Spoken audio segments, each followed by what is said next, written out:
Hola y bienvenidos a este canal de audiolibros. Si te apasionan las historias reales, los misterios sin resolver y los relatos que nos transportan al pasado, te invito a suscribirte, darle like a este vídeo y activar la campanita de notificaciones para que no te pierdas ninguna narración. Hoy te presento una obra inquietante, basada en hechos reales, Las niñas de Hilarión Eslava, escrita por Carlos Maza Gómez. Una desaparición sin respuestas, ocurrida en pleno corazón de Madrid en el año 1924. 3 niñas que se desvanecen en una ciudad marcada por las desigualdades sociales, las habladurías y una creciente tensión popular. A lo largo de 15 capítulos, conoceremos los detalles del caso, el contexto social de la época, la angustia de las familias, las investigaciones oficiales y cómo este suceso marcó para siempre la memoria colectiva de una ciudad.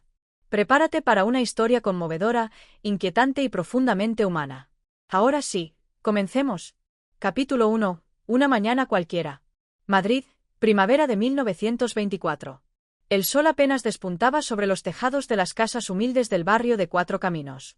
Era una mañana como cualquier otra, los tranvías chirriaban sobre los rieles, los obreros salían rumbo a las fábricas con la cara aún somnoliente y las amas de casa barrían las aceras con gesto mecánico.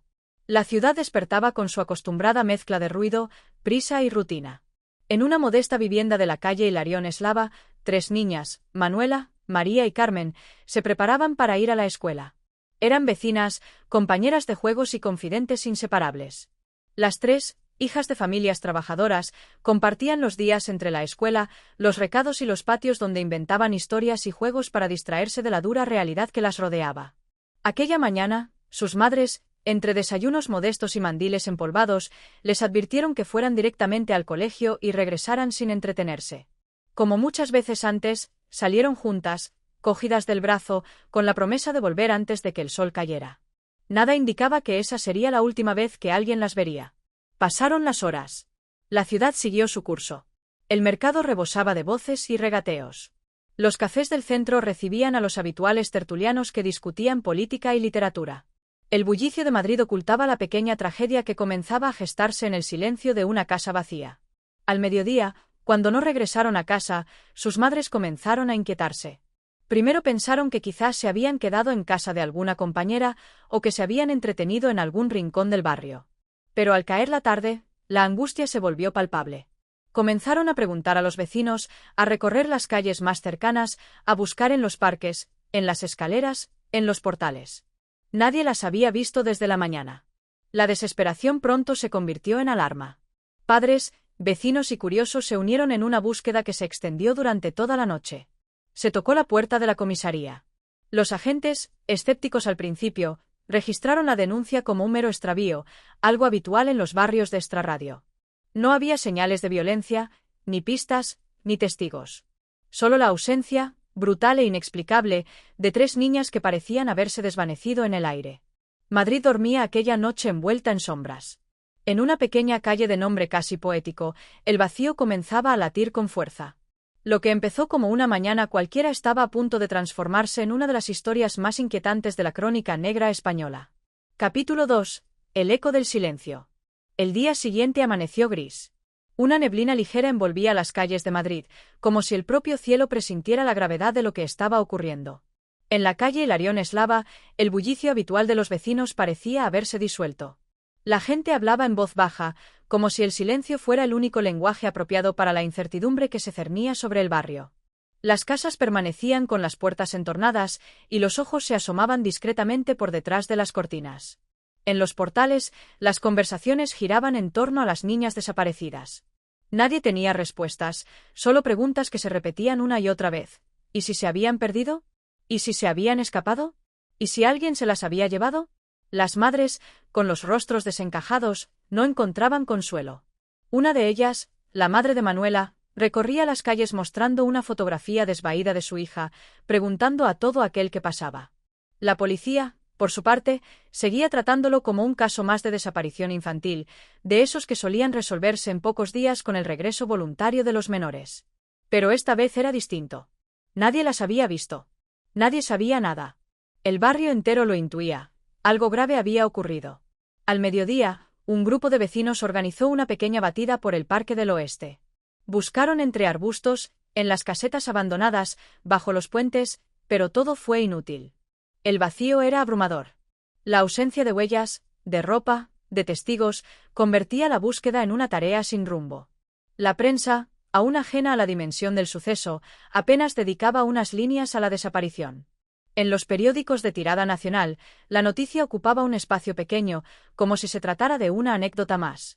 Solo algunos diarios populares comenzaban a prestar atención al caso, empujados más por el morbo que por el deber informativo. Un reportero joven, movido por su intuición y su sensibilidad, decidió acudir al lugar para hablar con las familias. Sería el primero en mostrarle al país el drama que se estaba gestando en ese rincón olvidado de Madrid. Mientras tanto, los rumores comenzaban a multiplicarse. Algunos aseguraban haberlas visto subir a un tranvía. Otros decían que un hombre con abrigo largo las había seguido desde la esquina. Una anciana mencionó haber escuchado gritos lejanos la noche anterior. Cada palabra, cada testimonio, alimentaba la angustia y el miedo. El barrio, antes animado, comenzaba a llenarse de desconfianza. Las miradas se volvían esquivas. Se sospechaba del vecino, del panadero, del portero. Nadie estaba libre de sospechas. El silencio, ese silencio espeso que lo invadía todo, se transformaba en un eco constante, martilleando las conciencias de quienes no sabían cómo ayudar. Las campanas de la iglesia cercana sonaron con solemnidad esa tarde. No era una misa, ni un funeral. Era el sonido de la inquietud colectiva. Una señal de que algo profundo se había roto en la comunidad. Porque cuando 3 niñas desaparecen sin dejar rastro, no solo faltan ellas, falta la paz, la confianza, la inocencia. Y en medio de todo, Madrid seguía su curso. Como si el corazón de una parte de la ciudad pudiera detenerse, y el resto, simplemente, no se diera cuenta. Capítulo 3. Primeras pesquisas. 3 días habían transcurrido desde que Manuela, María y Carmen salieron por última vez de sus casas rumbo a la escuela. 3 días de incertidumbre, de búsqueda desesperada, de preguntas sin respuesta. La ciudad, lentamente, empezaba a prestar atención al misterio. Las palabras niñas desaparecidas se repetían en los cafés, en los tranvías, en los mercados. El barrio de Cuatro Caminos ya no era solo un rincón de Madrid, era el epicentro de una historia que inquietaba. Fue entonces cuando la comisaría de Chamberí comenzó a tomarse el asunto con mayor seriedad. El inspector jefe, don Julián Olmedo, un hombre curtido en casos difíciles, fue asignado al frente de la investigación. No era ajeno al dolor ni a la frustración. Había visto demasiadas tragedias ocultas tras las fachadas humildes de la ciudad, y su instinto le decía que no estaba ante una desaparición común. Lo primero fue interrogar a las familias. Con voz serena y rostro contenido, Olmedo escuchó una y otra vez la rutina de aquella mañana. No había peleas, ni motivos para huir. Las niñas habían salido alegres, con sus libros en la mano y una promesa de volver pronto. Nadie les había oído discutir. Nadie las había visto tristes. Todo parecía normal. Después vinieron los vecinos. Se visitaron cada portal, cada casa, cada comercio cercano. Se trazaron líneas en un mapa, señalando las posibles rutas que habrían tomado las niñas. Se preguntó por vehículos extraños, por visitantes, por ruidos inusuales. Pero el panorama era frustrante. Ninguna pista concreta, ninguna prueba. Solo el murmullo insistente del barrio, cada vez más nervioso, cada vez más lleno de teorías sin fundamento. Una de las pocas pistas provino de una maestra. Según su testimonio, las niñas no habían llegado al colegio aquel día. Eso reducía enormemente el margen de tiempo. Algo había ocurrido entre su casa y la escuela. Ese breve trayecto, apenas 10 minutos a pie, se convertía ahora en un territorio crucial. Los agentes comenzaron a revisar las alcantarillas, los sótanos, las casas abandonadas.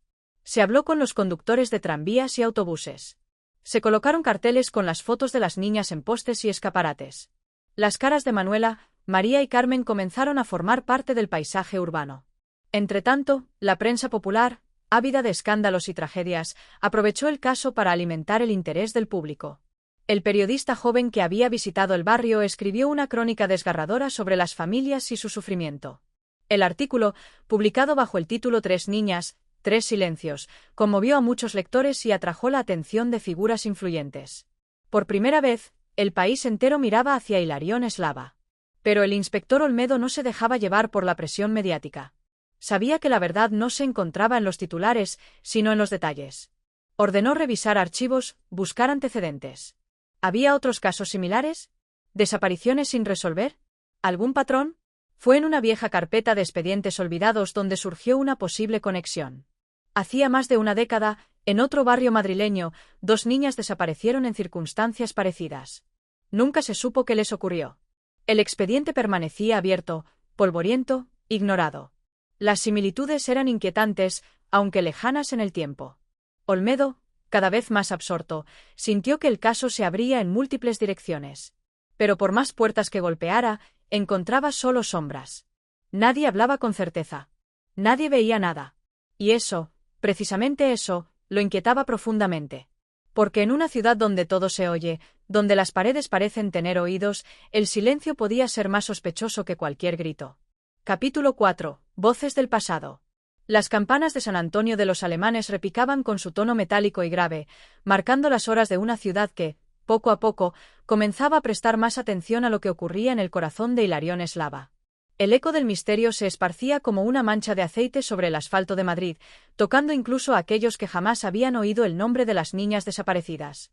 En la comisaría, el inspector Olmedo sostenía en sus manos un expediente viejo, amarillento, con los bordes mordidos por el tiempo. Aquel archivo, hallado por casualidad en un armario polvoriento, relataba la desaparición de 2 hermanas en 1948, en el barrio de Lavapiés. 2 niñas de 9 y 11 años que jamás regresaron a casa. Ningún cadáver, ningún rastro. Tan solo una nota escueta que rezaba: desaparición sin resolución. Caso cerrado por falta de pruebas. Pero había algo más.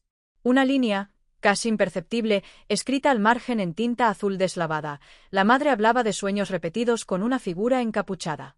No se consideró relevante.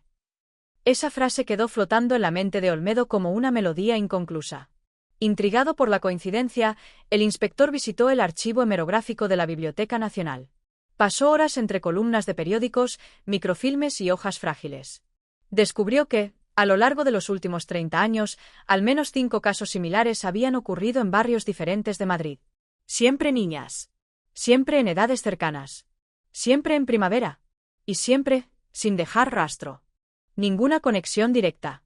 Ningún sospechoso común. Pero sí un patrón de desapariciones que la ciudad había olvidado. Madrid, envuelta en su vorágine, parecía no tener memoria. Y sin memoria, pensaba Olmedo, no hay justicia. Aquel hallazgo lo empujó a buscar más allá de las pistas evidentes. Sabía que, muchas veces, la verdad se escondía en las voces que nadie escuchaba, en los murmullos que se perdían entre el ruido del mundo. Fue así como llegó a la residencia de doña Enriqueta Cañadas, una anciana de 87 años que vivía en la calle General Álvarez de Castro. Había sido profesora durante décadas en varios colegios de Madrid, y su memoria seguía intacta, afilada como un cuchillo de porcelana. Sí, inspector, dijo, con voz temblorosa pero firme. Yo recuerdo esas desapariciones. Cuando era joven, no se hablaba mucho de eso. Se corría la voz, se susurraba en los cafés, pero nadie lo decía en voz alta. Era como una maldición. Si lo nombrabas, podía tocarte. Olmedo frunció el ceño. ¿A qué se refiere? A las niñas que desaparecían. Siempre eran pequeñas. Siempre dulces, obedientes. Y siempre, añadió, bajando la voz, eran vistas, la última vez, cerca de algún organillero. El inspector se sobresaltó. Aquel detalle no figuraba en ninguno de los informes. Doña Enriqueta continuó. En los años 40 y 50 había muchos de esos músicos callejeros. Eran inofensivos, o eso creíamos. Tocaban en las plazas con sus organillos, arrastrando los pies, a veces con un mono amaestrado o una caja para monedas. Pero yo recuerdo que, tras algunas desapariciones, la gente murmuraba haber visto uno cerca. Siempre diferente, pero con el mismo gesto lento, la misma música melancólica. El inspector anotó cada palabra. Una música. Una presencia repetida. Una imagen borrada por el tiempo. Aquel mismo día, de regreso a la comisaría, pidió que buscaran archivos de músicos callejeros registrados en décadas anteriores. La lista era escasa, la mayoría no tenía permisos oficiales ni registros. Eran figuras errantes, casi fantasmas urbanos. Mientras tanto, en el barrio, la angustia crecía. La familia de Carmen recibió una carta anónima con letras recortadas de una revista. Solo decía, la música se llevó lo que era suyo. No tenía remitente. No había huellas. Pero bastó para hundirlos en un abismo más profundo. Olmedo sintió que la investigación comenzaba a adentrarse en un terreno inquietante. La racionalidad, su brújula profesional, empezaba a tambalear. ¿Y si aquello que buscaba no podía explicarse solo con lógica? Y si la ciudad escondía, bajo sus adoquines y fachadas, una verdad antigua, susurrada durante generaciones y olvidada por comodidad. Esa noche, el inspector apenas pudo dormir. En sus sueños, una melodía suave, hipnótica, se repetía una y otra vez. Una música de organillo. Al despertar, el sonido seguía vibrando en su mente. No lo sabía aún, pero estaba tocando las puertas de algo más oscuro. Algo que habitaba entre las sombras de Madrid desde hacía mucho más tiempo del que cualquiera querría admitir. Capítulo 5. Bajo la música. El sol descendía lentamente sobre el horizonte, tiñendo de oro y carmín los edificios del barrio de Argüelles. A esa hora, los callejones estrechos y las aceras polvorientas de Hilarión Eslava se convertían en pasillos de sombras alargadas. La ciudad parecía más antigua, como si el tiempo retrocediera con cada campanada del atardecer. En medio de ese silencio espeso, la música apareció de nuevo. Un organillo. El sonido surgía desde una esquina lejana, entrecortado, casi imperceptible al principio. No era una melodía alegre ni popular, como las que solían tocarse en ferias. Era un ritmo pausado, melancólico, de notas descendentes, que parecían arrastrarse por el empedrado. Quienes lo oyeron aquella tarde hablaron después de una sensación extraña, como si algo en esa música desajustara el aire, como si los sonidos no fueran del todo humanos. El inspector Olmedo se encontraba en su despacho, revisando con obsesión los mapas del barrio, los testimonios, los antiguos expedientes. Las palabras de la anciana Enriqueta Cañadas le daban vueltas en la cabeza, la música se llevó lo que era suyo. Y luego aquella carta anónima. Todo señalaba hacia esa figura que había pasado inadvertida durante años, el organillero. Movido por la intuición, pidió al joven agente Joaquín que le acompañara a hacer un recorrido nocturno por las calles del distrito. Caminaban en silencio, atentos a cada rincón, a cada sombra. Fue entonces cuando la oyeron, la música, arrastrándose desde una callejuela lateral, como una brisa espectral que les acariciaba el oído. Siguieron el sonido con cautela, doblando esquinas, atravesando solares vacíos, guiados solo por las notas que parecían alejarse cada vez que se acercaban. Al fin, llegaron a una plazoleta en ruinas, donde un hombre de espaldas giraba lentamente la manivela de un organillo cubierto por un paño raído. Llevaba una chaqueta larga, deshilachada, y un sombrero que le cubría el rostro. ¡Alto!, gritó Olmedo, sacando su placa. ¡Policía! El hombre no se inmutó. Solo dejó de girar, y la música se detuvo abruptamente. Cuando se volvió, lo que vieron les heló la sangre. El rostro del organillero parecía demasiado pálido para un hombre vivo. Tenía los ojos hundidos, las mejillas secas, la piel como pergamino. Y sin embargo, sonrió. Una sonrisa torva, torcida, como dibujada a la fuerza. «Yo no he hecho nada, señor inspector», dijo con voz rasposa. «Solo toco mi música. Es lo único que tengo». Olmedo se acercó con cautela. Le pidió su nombre, su identificación. El hombre dijo llamarse Gaspar, pero no llevaba ningún documento. Dijo vivir en ningún sitio y en todos a la vez. Que dormía donde lo atrapaba la noche. Que no necesitaba papeles para existir. ¿Ha visto usted a 3 niñas en estos días?, preguntó Olmedo con firmeza. Gaspar ladeó la cabeza, como si pensara en una pregunta difícil. Muchas niñas pasan por aquí. Algunas escuchan. Algunas bailan. Pero ya no quieren oír la música de antes. Es una pena. ¿Qué quiere decir con eso? Pero el hombre ya no respondió. Solo bajó la cabeza, giró la manivela de su organillo una vez más, y la melodía volvió a sonar. Esta vez más fuerte, más clara. Y algo en esa música hizo que Olmedo retrocediera. Sintió un vértigo súbito, como si el suelo se abriera bajo sus pies. Joaquín, el agente joven, cayó de rodillas con las manos en la cabeza. Un segundo después, el organillero ya no estaba. Como si la música lo hubiera deshecho. Como si nunca hubiera estado allí. Olmedo y Joaquín se quedaron en medio de la plazoleta, jadeando, aturdidos. La música aún resonaba en sus oídos, pero ya no había fuente, ni figura, ni sombra. Al día siguiente, el inspector hizo interrogar a todos los vecinos del área. Algunos aseguraron haber visto al organillero esa misma tarde. Una anciana dijo que tocaba siempre la misma canción, una especie de nana antigua, que su abuela ya cantaba cuando era niña.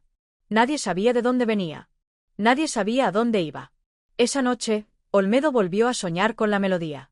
Pero esta vez, en su sueño, veía a las niñas, Manuela, Carmen y María. Las 3 estaban en un campo amplio, sin edificios, caminando hacia la figura de un hombre que les extendía la mano. Y detrás de él, un organillo giraba, solo, tocando por sí mismo. Al despertar, El inspector comprendió que la lógica y el procedimiento no serían suficientes. Había algo más profundo, algo que no figuraba en los manuales, ni en los informes, ni en las leyes.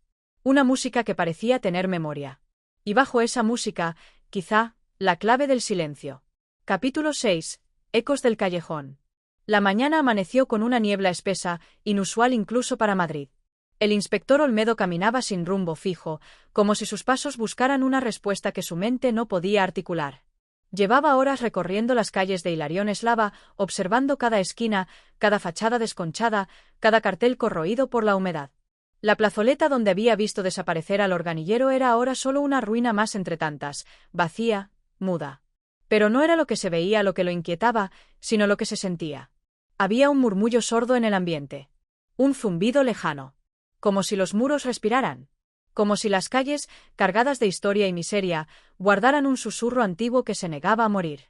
Esa mañana, en la comisaría, lo esperaba alguien inesperado.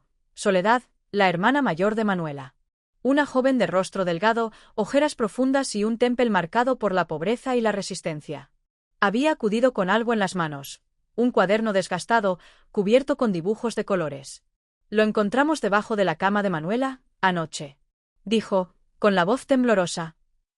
Nunca lo habíamos visto antes. El inspector hojeó el cuaderno con cautela. Cada página estaba ilustrada con figuras infantiles, niñas jugando en un parque, una casa con tejado rojo, un hombre con sombrero tocando un organillo. Pero lo que más llamó su atención fue una secuencia repetida en varias páginas, 3 niñas caminando por un callejón estrecho, siempre de espaldas, siempre de la mano. ¿Reconoce este sitio?, preguntó Soledad, señalando un dibujo. Era un pasaje estrecho, flanqueado por altos muros, con un farol apagado en lo alto. Podría ser cualquier callejón, respondió Olmedo. Aunque hay uno, en particular, que evita la mayoría del vecindario. El pasaje de los tejedores. El nombre solo bastó para helar la sangre de Soledad. Mi abuela hablaba de ese sitio. Decía que ahí, hace muchos años, alguien desapareció también. Un niño. Y que desde entonces, ese callejón no era de este mundo. Olmedo sintió un escalofrío. La intuición se tornaba en certeza. Esa misma noche decidió inspeccionar el pasaje. El pasaje de los tejedores era una herida en la manzana del barrio. Apenas visible desde la calle, se abría entre 2 edificios casi derruidos. Los vecinos lo evitaban, alegando supersticiones, historias de sombras y lamentos. Aún así, el inspector avanzó decidido, linterna en mano, acompañado por el agente Joaquín, que aún no se recuperaba del extraño encuentro con el organillero. El callejón era angosto y parecía más largo de lo que dictaba la lógica. El eco de sus pasos no se propagaba de forma natural, parecía rebotar hacia adentro, como absorbido por las paredes. Los ladrillos húmedos estaban cubiertos de grafitis borrosos y marcas antiguas que parecían hechos por niños, estrellas, espirales, rostros sonrientes con ojos vacíos. De repente, una brisa helada sopló desde el fondo del pasaje, aunque no había ninguna salida visible. Y con ella, un sonido. Un eco.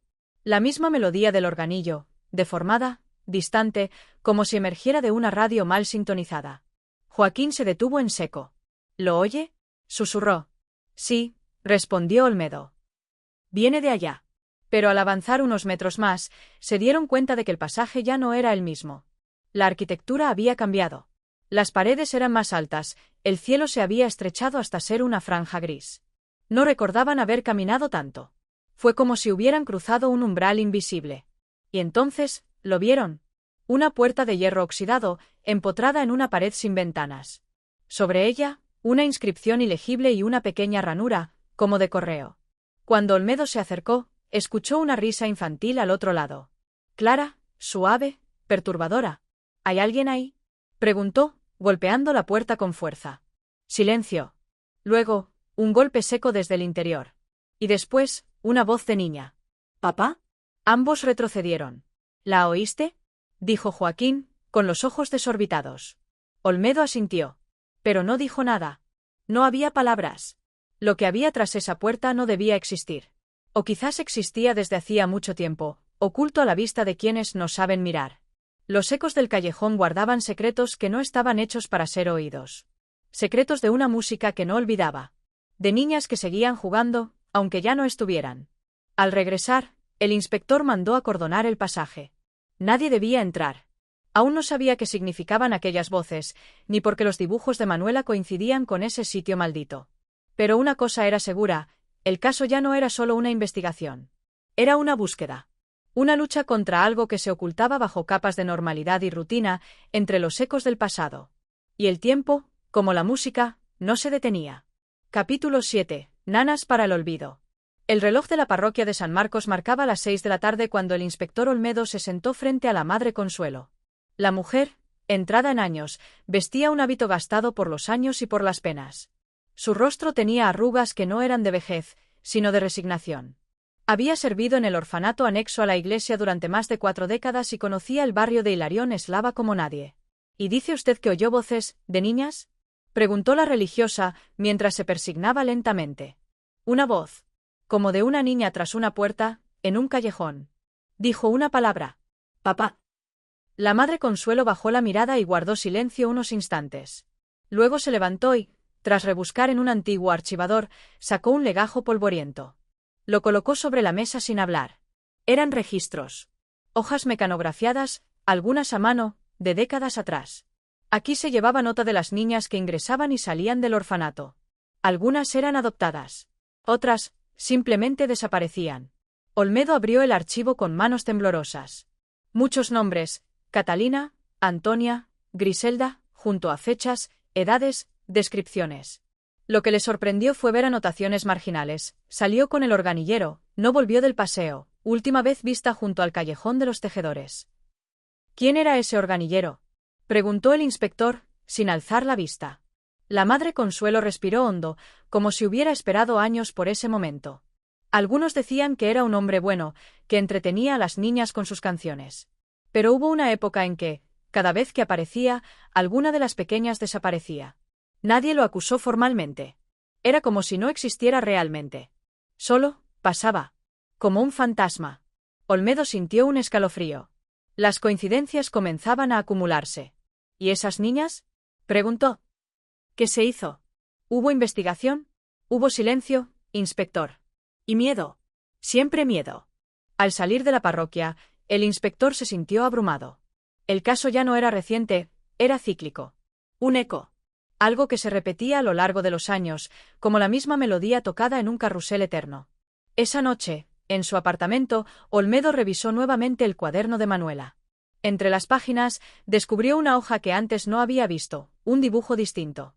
No infantil, no colorido. Era oscuro, a carboncillo.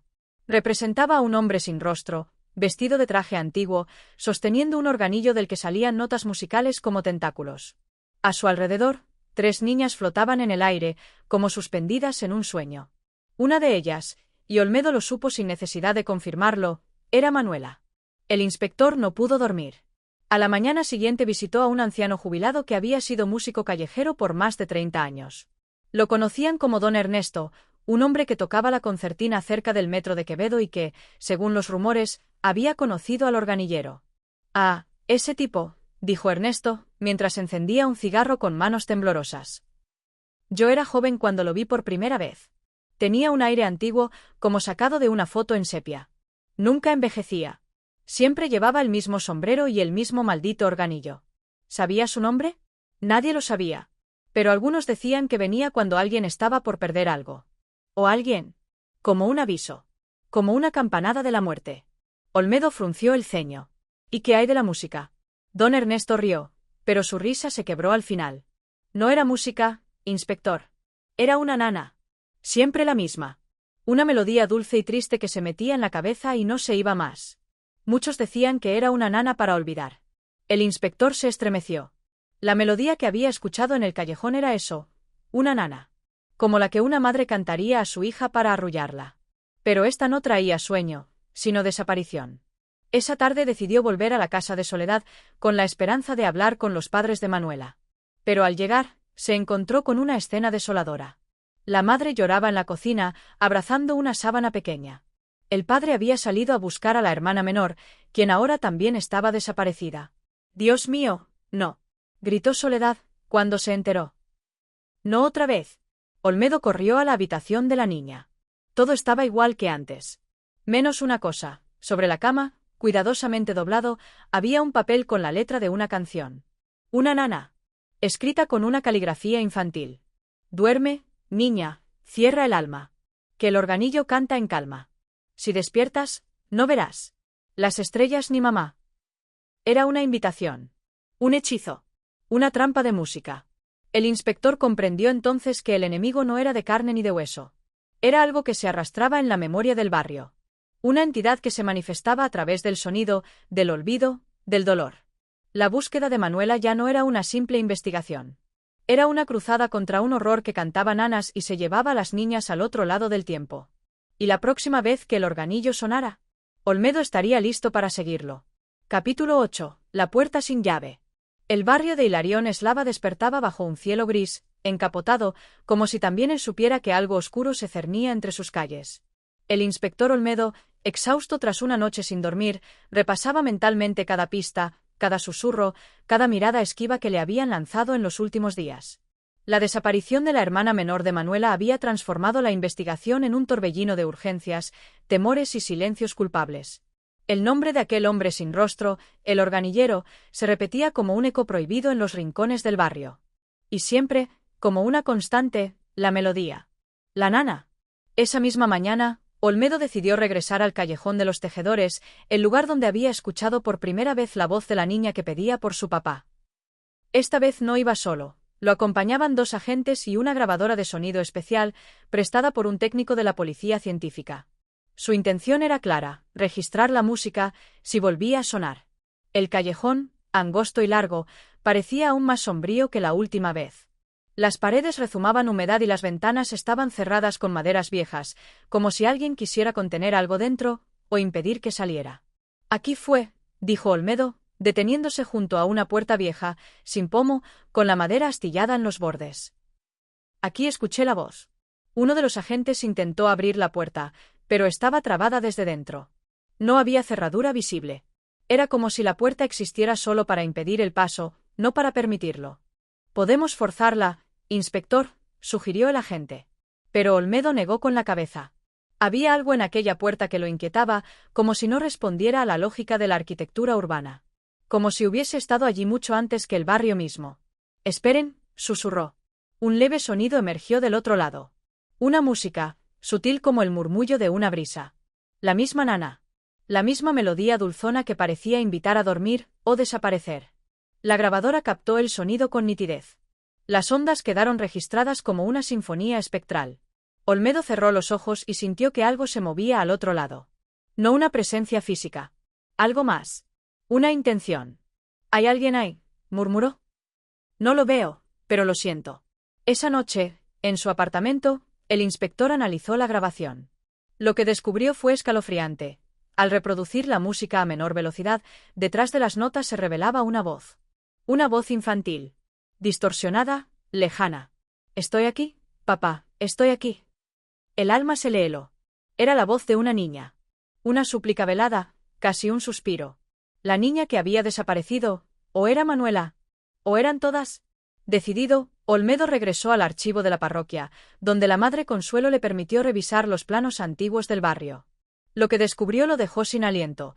El callejón de los tejedores no figuraba en los planos originales de Hilarión Eslava. En su lugar debía haber una tapia, una muralla. Ningún arquitecto, ninguna acta municipal registraba la existencia de aquel pasaje. Era como si ese lugar hubiese sido insertado en la realidad por una fuerza externa. Un hueco en el tejido urbano. Una grieta. Y entonces recordó las palabras del músico callejero, don Ernesto. No era música, inspector. Era una nana para olvidar. Aquella puerta sin pomo era, tal vez, una puerta sin llave porque no se abría desde fuera. Solo desde dentro. Solo quien había sido atrapado por la nana podía cruzarla.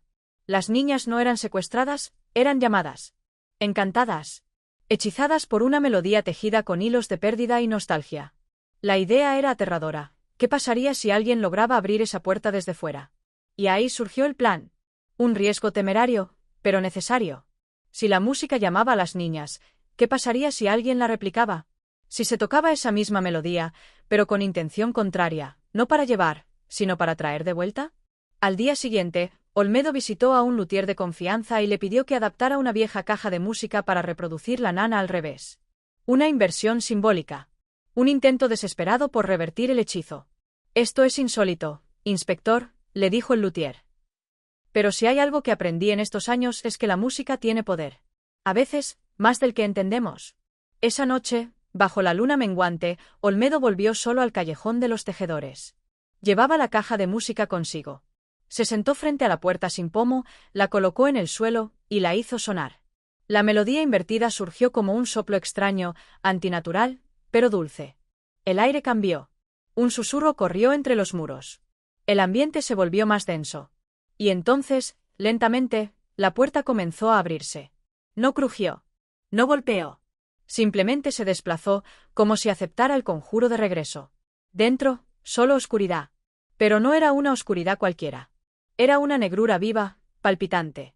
Y desde lo profundo, una voz. «Papá». Era la voz de Manuela. Y antes de que pudiera responder, algo, una pequeña mano, se asomó desde la negrura y rozó los dedos del inspector.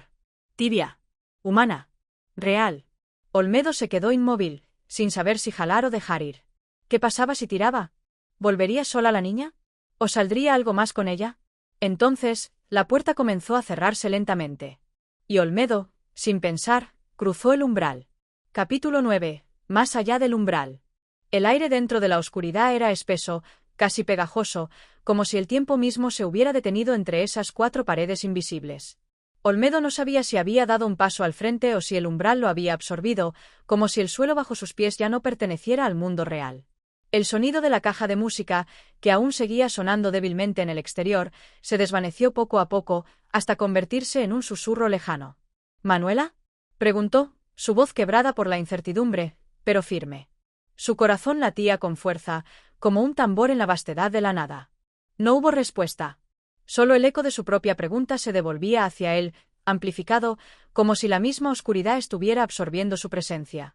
Pero de pronto, un destello. Un parpadeo fugaz de luz. No era natural, no era un reflejo de ninguna fuente luminosa que Olmedo pudiera identificar. Era un brillo apagado, palpitante, que surgía y se desvanecía en las paredes invisibles que lo rodeaban. En esos destellos fugaces, Olmedo creyó ver figuras, siluetas que se movían de manera lenta, como sombras atrapadas en un sueño sin fin. Las niñas. Las mismas que habían desaparecido.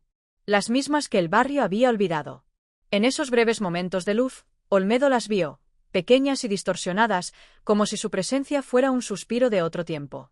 Se movían lentamente, casi como si danzaran alrededor de un fuego lejano. O como si estuvieran atrapadas en una danza que no podían detener.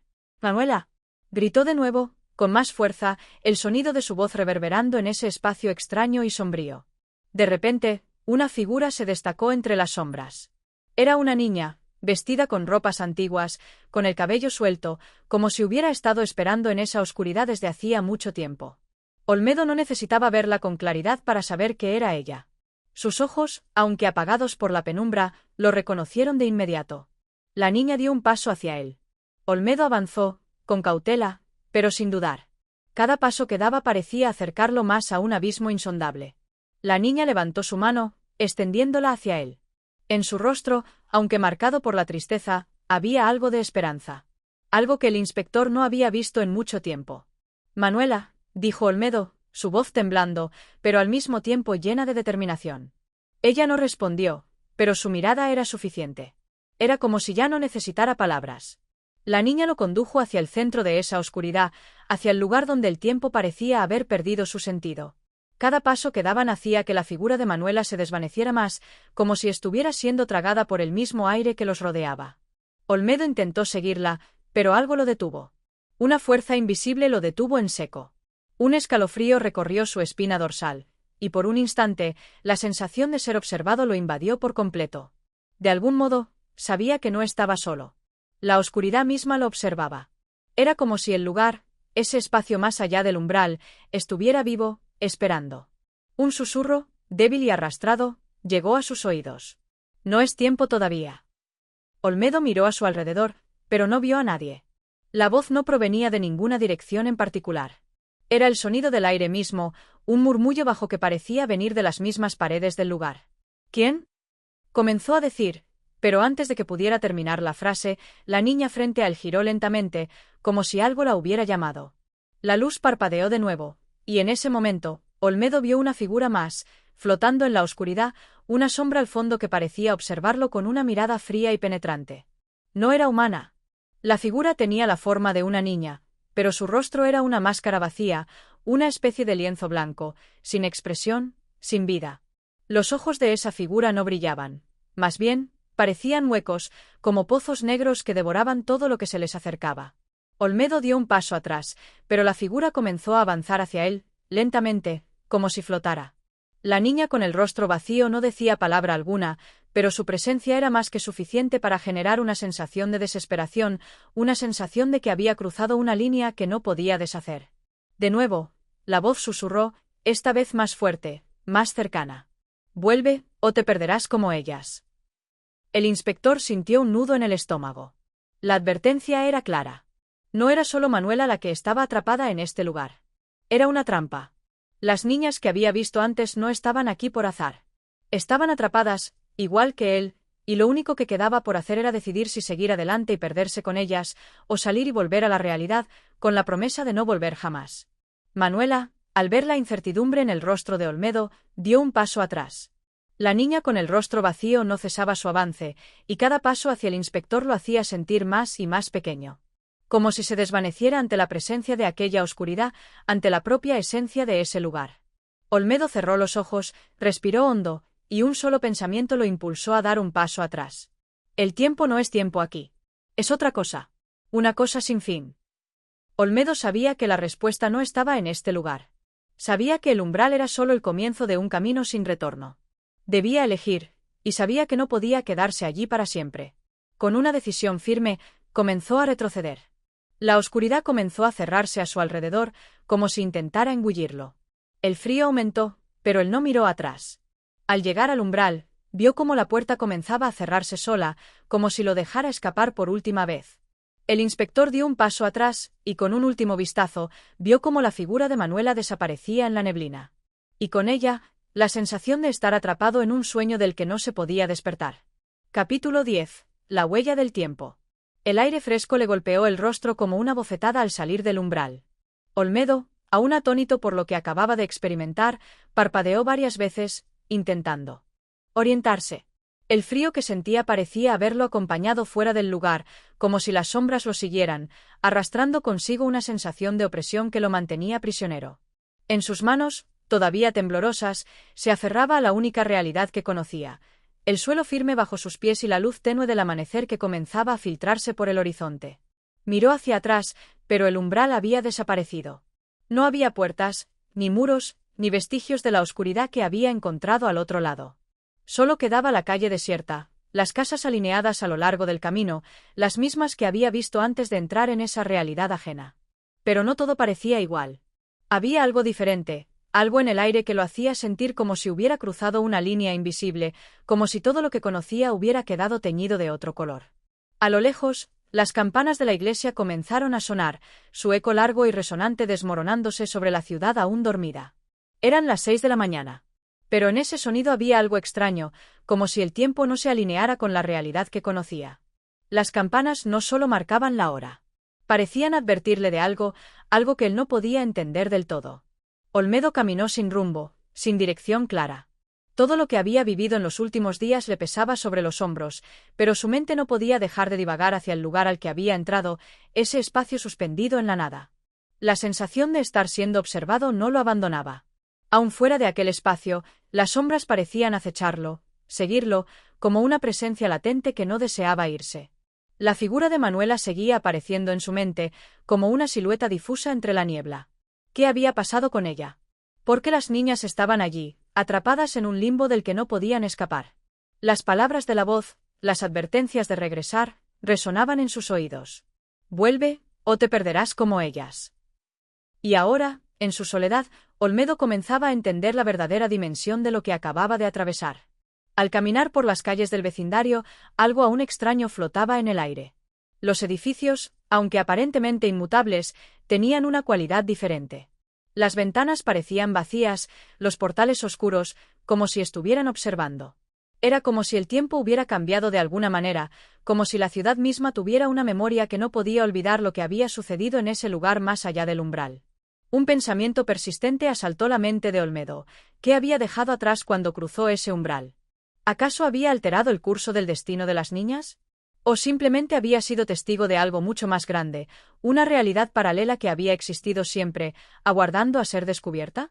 No tenía respuestas, y lo peor de todo era que, a medida que avanzaba, sentía como si el peso de esos secretos se desmoronara sobre él.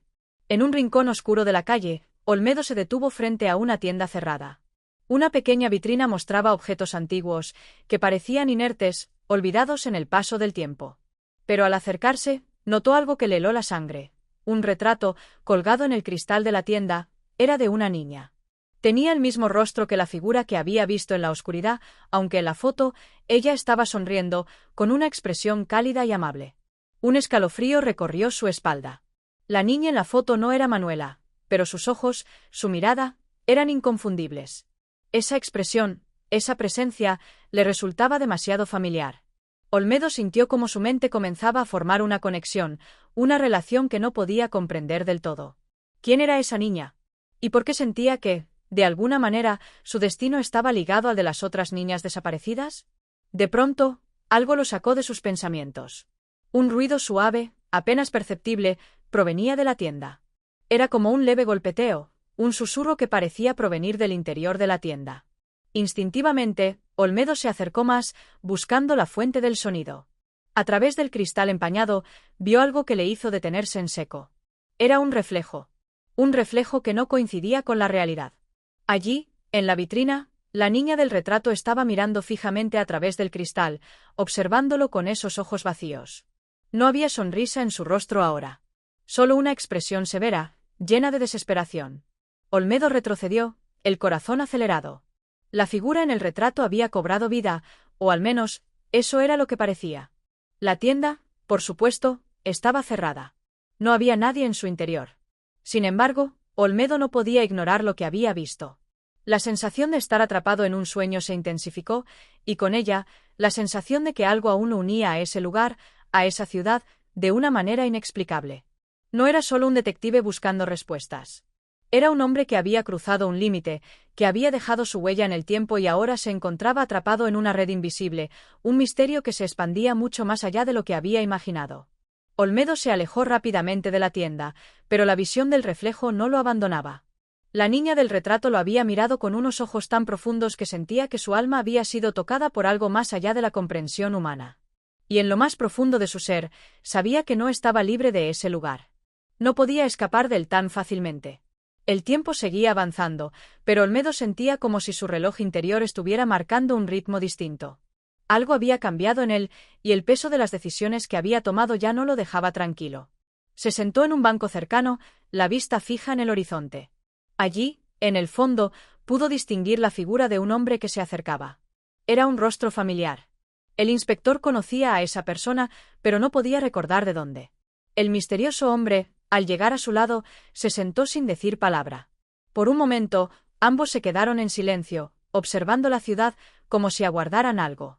Entonces, el hombre habló, su voz baja, casi un susurro. Ya lo sabes, Olmedo. Nada será igual. Capítulo 11. La verdad bajo el silencio. El aire se había vuelto denso. El viento, que en la mañana había sido fresco y agradable, ahora parecía cargar con una presión inexplicable, como si cada ráfaga intentara susurrar secretos prohibidos. Olmedo permaneció sentado en el banco, inmóvil, mientras el hombre a su lado lo observaba en silencio. Su presencia era inquietante, casi. Como si todo en él fuera una sombra, algo que se desvanecía y aparecía sin previo aviso, como un fantasma que habitaba en los pliegues de la realidad. Olmedo no podía sacudirse la sensación de que algo muy profundo estaba ocurriendo en ese lugar, algo que no podía comprender completamente. El hombre frente a él parecía ser un mensajero de otro mundo, un emisario de una verdad que se ocultaba bajo el peso del silencio. Nadie más parecía notar lo extraño de la situación. Las personas que pasaban por la calle no lo veían, no lo sentían. Estaban absortas en sus rutinas, ajenas al hecho de que algo se movía en las sombras, acechando. ¿Quién eres?, preguntó Olmedo, finalmente rompiendo el silencio. Su voz sonó más débil de lo que hubiera querido, como si las palabras mismas estuvieran luchando por salir de su garganta. El hombre no respondió inmediatamente. En lugar de eso, levantó la vista hacia el cielo gris, como si estuviera buscando algo en las nubes, o tal vez simplemente tratando de reunir sus pensamientos. Cuando al fin habló, su tono fue suave, pero cargado con un peso que Olmedo no pudo ignorar. Soy alguien que ha estado observando, Olmedo. Pero más importante aún, soy alguien que entiende lo que está sucediendo aquí. Todo esto, todo lo que has experimentado, no es una simple coincidencia. Hay una historia, una que se ha repetido muchas veces, y tú, sin saberlo, eres parte de ella. Olmedo frunció el ceño, no completamente dispuesto a creer en lo que estaba oyendo. Pero había algo en los ojos del hombre, algo que parecía conocer demasiadas cosas que Olmedo no entendía. No era la primera vez que sentía esa sensación. La sensación de estar al borde de algo vasto e inabarcable, como si el tejido mismo de la realidad estuviera a punto de desgarrarse. ¿Qué historia? ¿Qué es lo que está pasando?, preguntó, con un tono más urgente. El hombre lo miró, sus ojos vacíos, casi como si estuviera mirando a través de él. Como si en realidad no estuviera ahí, sino en otro lugar, en otro tiempo. Las niñas de Hilarión Eslava, Olmedo. Ellas son más que lo que aparentan. Son el resultado de una antigua maldición, una que ha estado latente en este lugar durante generaciones. Tú crees que las has liberado, pero en realidad solo has reactivado un ciclo que lleva siglos repitiéndose. Olmedo sintió un escalofrío recorrer su espalda. Las palabras del hombre golpearon su mente como un martillo, rompiendo la frágil barrera de lógica que había estado construyendo para explicar lo inexplicable. ¿Una maldición? ¿Un ciclo repetido? No entiendo. ¿Qué quieres decir con que las he liberado?, dijo Olmedo, su voz titubeante, mientras una nueva ola de confusión invadía su mente. El hombre inclinó ligeramente la cabeza, como si estuviera considerando la mejor manera de explicarlo. Luego, con un suspiro, habló de nuevo. Las niñas no son simples víctimas. Son entidades atrapadas, almas perdidas que han sido condenadas a vivir una y otra vez la misma historia, como un eco en el tiempo. Ellas nacen, crecen, y luego se desvanecen. Y el ciclo comienza de nuevo. Tú, al entrar en ese espacio, has cambiado las reglas. Has despertado algo que estaba dormido, algo que estaba sellado bajo el peso del tiempo. Olmedo cerró los ojos, tratando de ordenar sus pensamientos. Algo en su interior comenzaba a dar sentido a las palabras del hombre, aunque el miedo seguía apoderándose de su pecho. La idea de que todo lo que había vivido, todo lo que había visto, no era un accidente, sino parte de un patrón, era aterradora. ¿Y Manuela?, preguntó, la voz quebrada. En su mente, la imagen de la niña seguía persiguiéndolo. Era como si ella estuviera esperándole, como si le estuviera pidiendo que comprendiera lo que él no podía. El hombre asintió lentamente. Manuela es la clave. Ella es el principio y el fin de este ciclo. Si consigues entender su historia, podrás romper la maldición. Pero hacerlo no será fácil. La verdad que buscas no está en los recuerdos que has recogido, ni en lo que te han dicho las otras personas.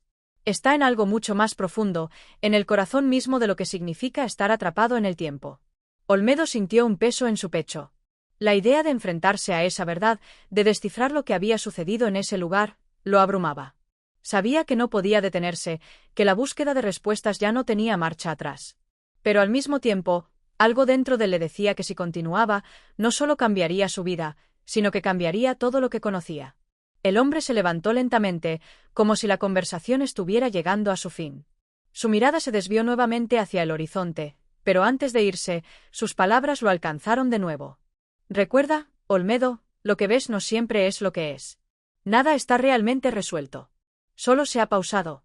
Y con esas palabras, el hombre se desvaneció, como si nunca hubiera estado allí. Olmedo se quedó mirando al vacío donde el hombre había estado, el sonido de su respiración retumbando en sus oídos. No había respuestas fáciles.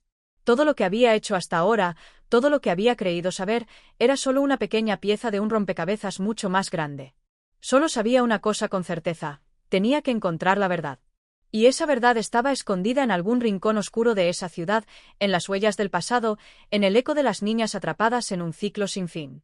Capítulo 12. La búsqueda de Manuela. El amanecer parecía no llegar nunca. Olmedo se despertó en su cama, pero la sensación de no estar completamente allí lo invadió desde el primer momento. La noche había sido larga, interminable. Las palabras del hombre seguían resonando en su cabeza, como un eco que se negaba a desvanecerse. Nada está realmente resuelto. Solo se ha pausado. Ese pensamiento, crudo y perturbador, se repetía sin cesar. Se levantó rápidamente y, con una determinación renovada, se dirigió a la calle. No había tiempo que perder. Tenía que encontrar a Manuela. Las pistas que había recogido hasta ahora no le habían dado ninguna certeza, pero sentía que algo crucial estaba por descubrirse. Si había alguna forma de romper el ciclo, si había alguna posibilidad de salvar a las niñas atrapadas en ese lugar, esa oportunidad residía en Manuela. A medida que caminaba por las calles de la ciudad, la sensación de estar siendo observado se intensificaba. Cada paso parecía hacer eco en la quietud del día naciente. Los transeúntes pasaban junto a él, sumidos en sus propios pensamientos, ajenos al peso de la búsqueda que él llevaba consigo. Las casas a su alrededor parecían más sombrías de lo que realmente eran, como si sus paredes ocultaran secretos que Olmedo no podía alcanzar. No era solo el aire denso lo que lo inquietaba, sino el saber que estaba caminando sobre un terreno lleno de trampas invisibles, un terreno donde las respuestas no se ofrecían fácilmente. Finalmente, llegó a la pequeña plaza que había visitado el día anterior. El banco donde había hablado con el hombre estaba vacío, pero algo en el ambiente lo hizo sentir que este lugar era más que solo un sitio común. Las sombras parecían moverse lentamente, como si el propio espacio estuviera siendo invadido por las memorias del pasado. Olmedo se acercó al banco y se agachó, buscando algo, cualquier cosa, que pudiera arrojar luz sobre la situación. Fue entonces cuando notó una pequeña figura asomando entre las hojas caídas cerca de un árbol. Un cuaderno, viejo, desgastado, pero con la tapa aún visible. Se agachó rápidamente y lo levantó. El cuaderno estaba manchado, las páginas arrugadas, pero no podía ignorar la sensación de que algo importante estaba allí. Lo abrió con cautela, como si temiera que su contenido pudiera desvelar algo demasiado doloroso. Las primeras páginas estaban llenas de garabatos, como si alguien hubiera estado escribiendo sin pensar. Pero al pasar las hojas, las palabras se volvían más coherentes, más ordenadas. La escritura, aunque aún algo infantil, estaba clara. Hoy es mi último día aquí. He decidido irme antes de que me encuentren. No sé qué es lo que me esperan, pero siento que ya no puedo más. Ellos lo saben, y yo lo sé también. Lo que sea que esté pasando, está empezando de nuevo.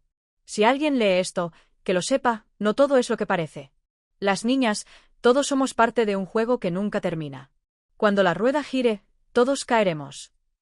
Olmedo tragó saliva. Las palabras de Manuela, tan cercanas, tan reales. ¿Qué significaba todo eso? ¿A qué se refería con cuando la rueda gire? Sabía que esta era la clave, que este cuaderno podría darle la respuesta que buscaba. A lo lejos, vio un par de personas acercándose. No quería que lo vieran con el cuaderno en la mano. Lo escondió rápidamente en su abrigo y comenzó a caminar por la plaza. La brisa se volvía más fría a medida que avanzaba y sus pensamientos se volvieron más densos. El mensaje de Manuela era claro, pero Olmedo no sabía cómo descifrarlo por completo. Decidió que su próxima parada sería la casa donde había conocido a la madre de Manuela. Había algo en esa conversación que no le había cuadrado, algo que no había sido dicho en voz alta, pero que Olmedo intuía que estaba allí, esperando ser descubierto. La casa de la familia de Manuela estaba en una calle más apartada de la ciudad, alejada de la bulliciosa actividad cotidiana. La edificación, aunque sencilla, tenía una presencia que resultaba inquietante. La pintura desgastada de las paredes, las ventanas cerradas, todo parecía invocar un aire de abandono. Olmedo tocó el timbre, pero no obtuvo respuesta. Intentó de nuevo. Esta vez, una mujer mayor abrió la puerta. Su rostro estaba marcado por la preocupación, y al ver a Olmedo, sus ojos mostraron una mezcla de sorpresa y temor. ¿Puedo ayudarle, joven?, preguntó la mujer, con una voz rasposa. Olmedo la miró fijamente. Algo en su postura le decía que no podría obtener respuestas de ella fácilmente, pero algo dentro de él le instaba a seguir adelante. Soy amigo de Manuela. He estado investigando sobre lo que ocurrió. Quisiera saber más. Quiero entender qué está pasando. La mujer lo miró en silencio durante un largo momento. Finalmente, suspiró, como si hubiera tomado una decisión interna. Manuela ya no está aquí. Su voz se quebró al pronunciar esas palabras. Parecía que la simple mención de su nombre provocaba una emoción que no podía ocultar. Ella se fue hace un tiempo. No sé a dónde. Pero sé que no ha sido una partida normal. Olmedo sintió un escalofrío recorrer su cuerpo. La mujer había hablado con tal certeza, como si ella misma tuviera un conocimiento profundo, algo que nunca había compartido con nadie. ¿Sabe algo sobre las niñas?, preguntó Olmedo, intentando ser lo más directo posible. La mujer lo miró nuevamente, esta vez con una tristeza profunda en los ojos. No sé si quieres escuchar esto, hijo, pero si sigues buscando a Manuela, si sigues buscando respuestas, perderás más de lo que imaginas. A veces, Es mejor dejar las cosas en el pasado, donde pertenecen. Olmedo se quedó en silencio, procesando las palabras de la mujer. Pero en su interior, algo estaba decidido. No podía dejarlo ir. El ciclo debía terminar. Y solo Manuela, con su extraño cuaderno, podría darle la clave para hacerlo. Capítulo 13. El ciclo se cierra. La atmósfera del pueblo era ahora más densa, como si la propia tierra guardara secretos que no podía retener más tiempo. Olmedo se sintió observado, como si cada paso que daba estuviera siendo calculado, vigilado por fuerzas invisibles que jugaban con él desde las sombras. La mujer de la casa de Manuela le había dejado una advertencia, pero él no estaba dispuesto a ceder. El ciclo debía cerrarse, aunque fuera lo último que hiciera. Con el cuaderno de Manuela en su poder, sus pensamientos se volvían más inquietantes. Las palabras escritas en las páginas arrugadas se repetían en su mente: cuando la rueda gire, todos caeremos. La rueda, ¿qué era esa rueda? Y, más importante aún, ¿cómo detenerla? Decidió regresar a la plaza, donde todo había comenzado. Quizás allí, entre las sombras de los árboles y los ecos de los transeúntes, podría encontrar una pista más. El cuaderno, guardado bajo su abrigo, parecía cada vez más pesado, como si su contenido tuviera un peso físico que Olmedo no podía ignorar. La plaza estaba más vacía que nunca, como si la ciudad misma se estuviera despojando de su energía vital. Al llegar a su destino, Olmedo se sentó en el mismo banco donde había encontrado el cuaderno. Observó a su alrededor, buscando algo que pudiera ofrecerle una respuesta definitiva. En ese momento, algo en el aire cambió. Las sombras comenzaron a moverse, pero no con la tranquilidad de siempre. Esta vez, las sombras parecían alargarse, estirándose hacia él como si intentaran atraparlo. «Es aquí». Esa era la sensación que Olmedo tenía en su pecho, una presión creciente que lo instaba a quedarse y enfrentarse a lo que fuera que se ocultara en ese lugar. Miró hacia el árbol bajo el cual había descubierto el cuaderno y vio que algo brillaba débilmente entre las hojas caídas. Se acercó con cautela. Lo que encontró no fue otro objeto, sino una figura, una silueta humana, apenas visible, que parecía surgir de la misma tierra. Era como si el árbol y el banco fueran portales hacia otra dimensión. Olmedo retrocedió, sorprendido, pero no pudo apartar la mirada. La figura comenzó a tomar forma, poco a poco, como si fuera una aparición del pasado, algo que nunca había desaparecido realmente. Era una mujer, o más bien, una sombra de ella.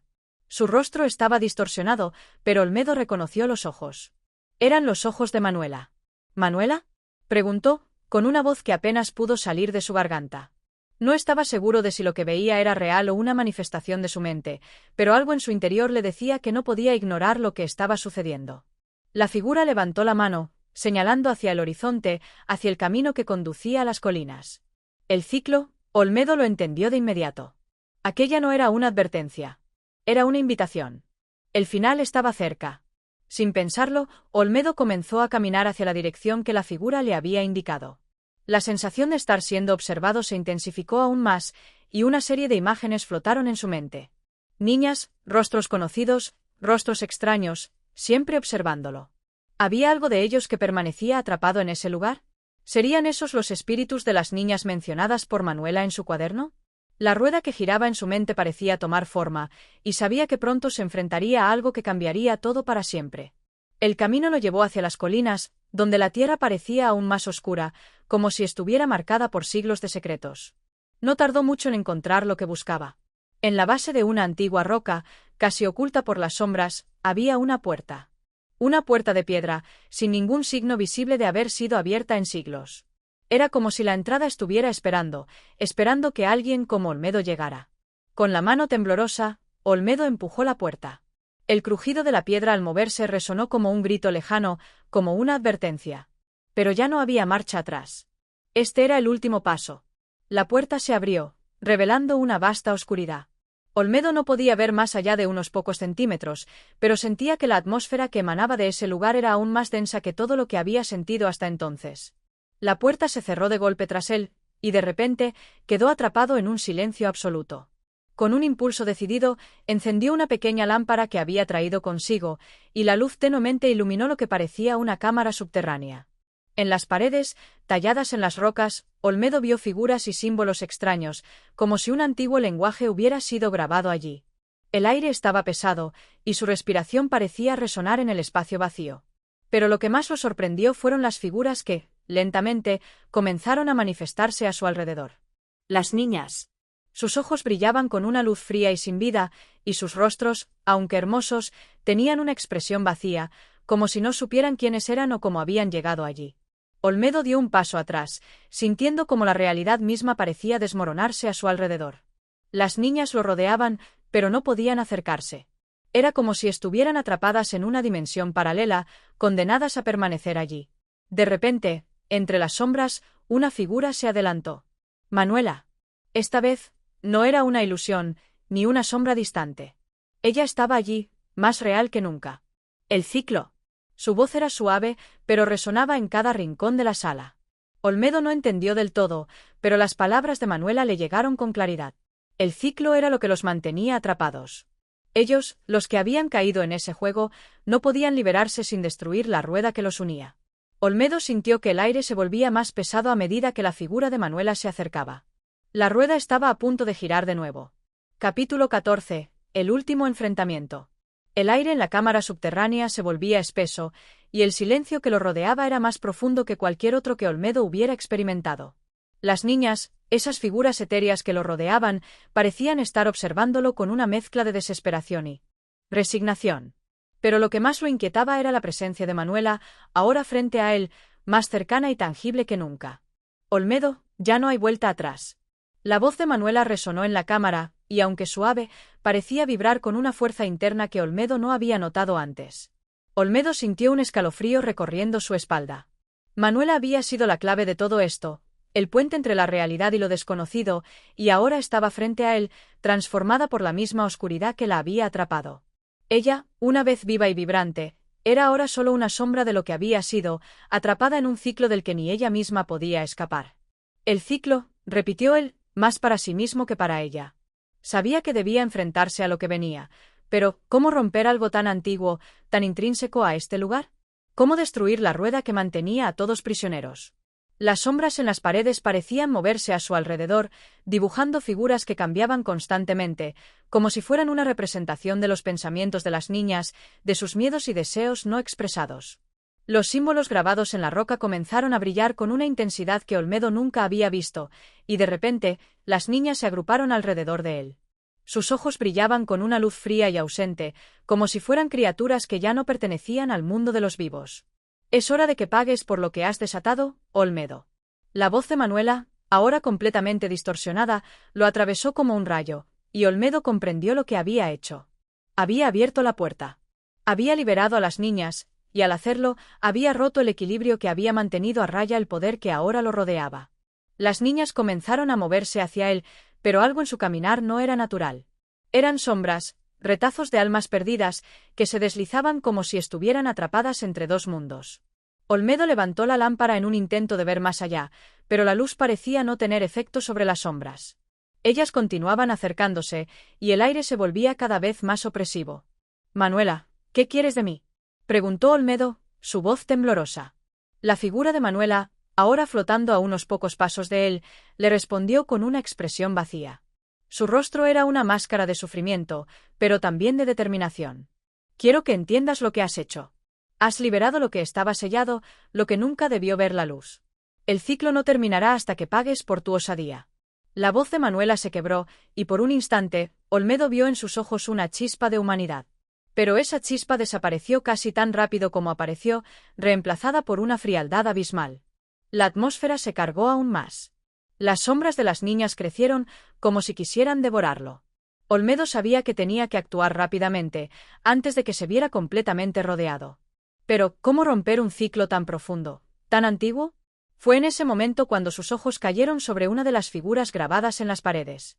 Era un símbolo extraño, uno que no había notado antes, pero que ahora parecía pulsar con una energía maligna.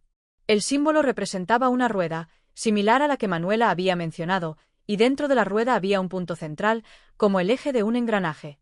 Olmedo comprendió al instante que esa rueda no era solo un objeto físico, era una representación del poder que mantenía prisioneros a todos en esa dimensión. Era el corazón de la oscuridad. Sin pensarlo dos veces, Olmedo se acercó a la pared y comenzó a tocar el símbolo. La energía que irradiaba de él era intensa, y su piel se erizó con cada contacto.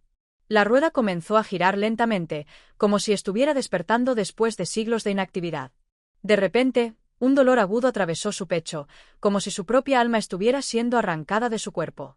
Manuela gritó, una voz llena de desesperación y rabia. No. No lo hagas, Olmedo. Pero él no podía detenerse. Sabía que este era el único camino para liberar a las niñas, para liberar a todos ellos. No importaba el precio que tuviera que pagar. Con un esfuerzo sobrehumano, Olmedo giró el símbolo, y la rueda comenzó a desmoronarse. El sonido era como el crujir de la tierra misma, y una luz cegadora inundó la cámara. Las sombras comenzaron a desvanecerse, y las niñas, esas almas perdidas, desaparecieron una a una, como si el ciclo finalmente se hubiera roto. El suelo tembló bajo sus pies, y Olmedo sintió que todo su ser estaba siendo arrastrado por una corriente invisible. ¿Sería este el final? La figura de Manuela se desvaneció, su rostro ya no mostraba desesperación, sino alivio. Finalmente, ella estaba libre. Olmedo cayó al suelo, agotado, con la sensación de que todo había terminado. Pero en el fondo de su corazón, sabía que el ciclo no podía cerrarse por completo sin un sacrificio. ¿Qué le había costado la libertad de las niñas?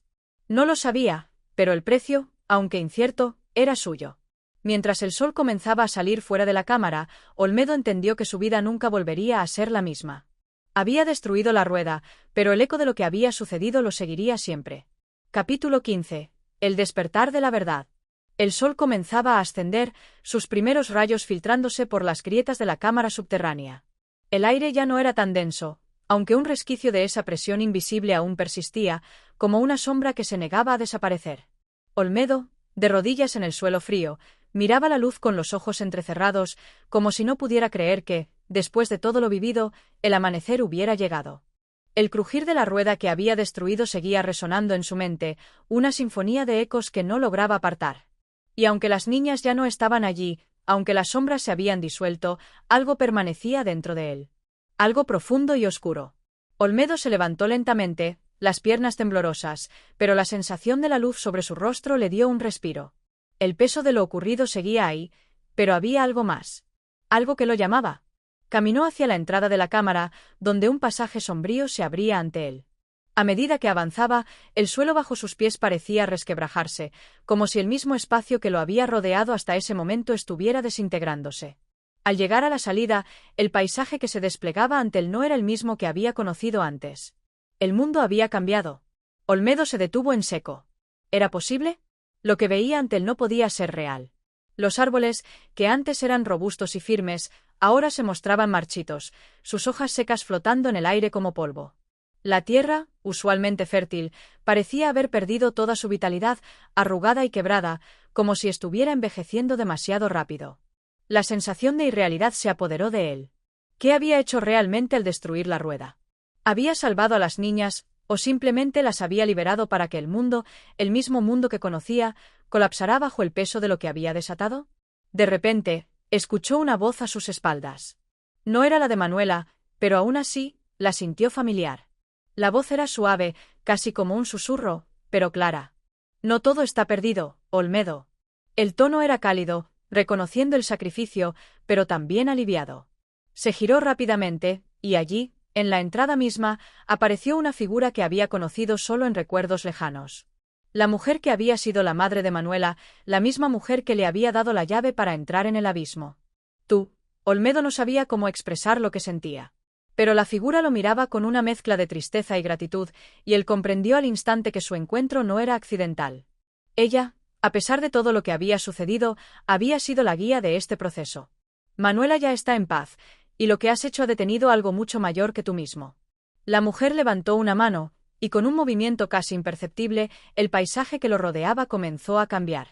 La tierra se suavizó, las ramas de los árboles comenzaron a moverse suavemente con el viento, y el color verde, el color de la vida, volvió a tiñir el horizonte. Olmedo sintió una mezcla de asombro y alivio, pero también confusión. ¿Cómo era posible que todo volviera a la normalidad después de lo que había pasado? ¿Esto es un sueño?, preguntó, la voz vacilante. La mujer sonrió, un gesto que ya no parecía ser una expresión de tristeza, sino de comprensión. Lo que has hecho es más real que cualquier otra cosa. Has roto el ciclo, y por fin el alma de las niñas puede descansar. Pero el ciclo no se cerró sin consecuencias. La mujer dio un paso más cerca de él, sus ojos brillando con la luz del amanecer. El despertar de la verdad es un camino lleno de sacrificios. Tú también has cambiado. Olmedo sintió una oleada de comprensión atravesándolo. El ciclo había terminado, pero no sin dejar huellas profundas en su ser. Y mientras la mujer hablaba, entendió que lo que había hecho no solo había afectado a las niñas, sino también a su propia esencia. Había liberado algo más que almas atrapadas en el limbo. El despertar de la verdad no es solo el final de un ciclo, sino también el principio de otro, Olmedo. La mujer susurró esas palabras con una serenidad que lo dejó sin palabras. Olmedo miró hacia el horizonte, sintiendo que todo lo que conocía ya no existía de la misma forma. Algo había cambiado en el mundo, pero también algo había cambiado dentro de él. Había tocado lo desconocido, y eso, de alguna manera, lo había marcado para siempre. El ciclo de las niñas había sido solo una parte de un juego mucho más grande. ¿Qué debo hacer ahora?, preguntó Olmedo, aunque sabía que no había una respuesta clara. La mujer sonrió nuevamente, un brillo sutil en sus ojos. Ahora, debes caminar tu propio camino. El despertar de la verdad te llevará a muchos lugares, y cada paso será una prueba. Pero recuerda, lo que has liberado nunca podrá olvidarse. Cada alma liberada te seguirá, en tu memoria, en tu conciencia. El ciclo no termina nunca del todo. Antes de que Olmedo pudiera decir algo más, la figura se desvaneció, como una niebla que se disuelve en el aire. El sol, ahora completamente ascendido, bañaba el mundo con su luz dorada. El viento comenzaba a soplar suavemente, trayendo consigo la promesa de un nuevo día. Pero Olmedo sabía que ya no podía regresar. Su vida había cambiado para siempre. El despertar de la verdad era ahora su camino, y aunque no sabía qué le depararía el futuro, sentía que su destino ya no era el suyo. El ciclo se había roto, pero las consecuencias de esa ruptura seguían vivas en su alma, marcando su existencia, recordándole siempre el precio de la verdad. Y así llegamos al final de esta historia. Si te ha gustado, no olvides darle like, suscribirte al canal y activar la campanita para no perderte nuestras próximas narraciones. Tu apoyo es fundamental para seguir compartiendo estos relatos. Nos vemos en el próximo capítulo.